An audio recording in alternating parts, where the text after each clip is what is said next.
अब मैं आपको बताता हूं कि भगवान कैसे मिलते हैं।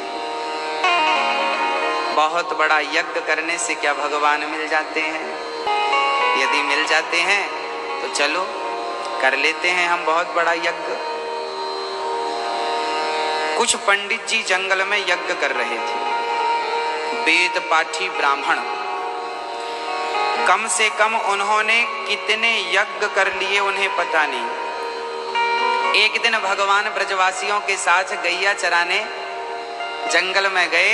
वहां पर भगवान को बड़ी भूख लगी, तो भगवान को लगा ये पंडित जी लोग यज्ञ कर रहे हैं, चलो इनसे कुछ मांगते हैं। तो पंडित जी लोग यज्ञ कर रहे थे।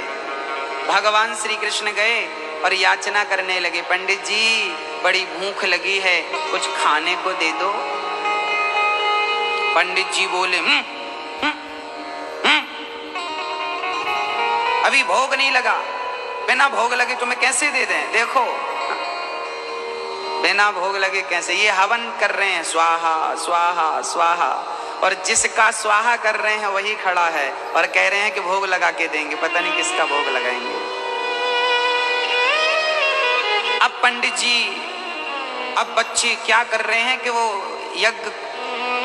यज्ञ वेदी बनी थी, वहां पर रखा था पकवान ढेर सारा, तो बच्चे हैं, जाकर छिप करके चुराने लगे। अब पंडित जी ने जो लाठी उठाई और जो दौड़े, सारे बच्चे भागे, भगवान भी भाग रहे हैं।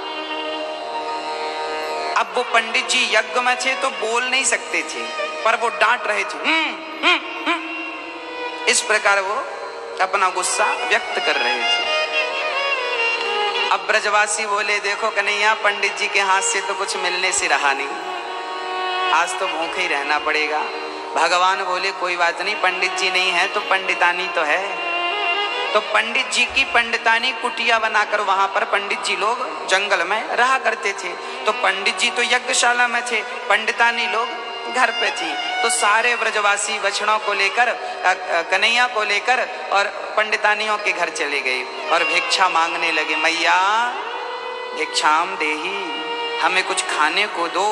अब पंडितानियों ने देखा, आहा कितना सुंदर बालक है, संसार का कोई बालक इतना सुंदर नहीं हो सकता, ये तो भगवान ही है, भगवान ही इतना सुंदर हो सकता है, कोई इतना सुंदर नहीं हो सकता। अब तो उन पंडितानियों के अंदर ऐसा भाव जागा कि यही भगवान है और बालक तो भगवान ही होता।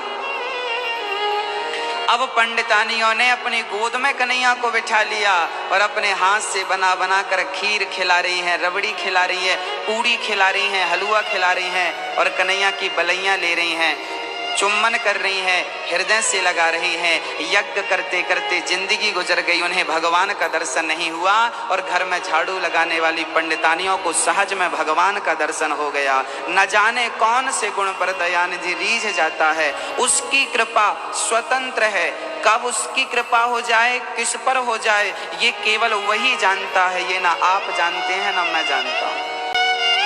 भगवान का दर्शन किसी काबिलियत से होता तो चलो हम वो काबिलियत प्राप्त कर लेते, लेकिन भक्तों, मेरे कृष्ण का दर्शन हमारी काबिलियत से नहीं, वो कृपा करेगा तो ही दर्शन संभव है, अर्थात नहीं तो संभव ही नहीं। यज्ञ पत्नियों पर अब पंडित जी पंडितानी खिला रही थी। अब पंडित जी यज्ञशाला से झूठा कर रही हो तुम भोग लगाने के लिए। अब पंडित जी यज्ञशाला से पंडितानी को खबर ले, तभी आता हूँ, लाठी लेके रुक जा। अब पंडितानी बोली, तुम मारो जो करो कर लो, पर भगवान आए हैं तो आज तो भोजन कराऊंगी। अब पंडितानियों ने पंडित जी की तरफ घूंघट कर लिया, देखा ही नहीं, और प्रेम से पंडित जी पंडितानी ने भरपेट खिलाया, भगवान ने दर्शन दिया। भगवान गए, अब पंडित जी आए, और जब पंडित जी आए तो उनके अज्ञान का पर्दा हटा और भगवान के बारे में उन्होंने देखा, पहचाना। अब उनको लगा कि हमने गलती कर दी। अब उनको समझ में आया कि हमने तो भगवान को ही ठुकरा दिया, हमारा इतना यज्ञ करना बेकार हो गया। यज्ञ तो हम करते थे पर हमारे अंदर उस कृष्ण के प्रति प्रेम नहीं था, इसलिए दर पे आए उस भगवान को भी हम पहचान ना सके, क्योंकि हमारे अंदर प्रेम नहीं था। और जिन पत्नियों के अंदर प्रेम था उन्होंने गोद में बिठाकर खिलाया।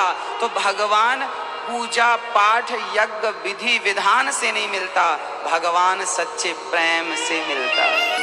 राम ही केवल प्रेम प्यारा, जान ले जो जानने हारा।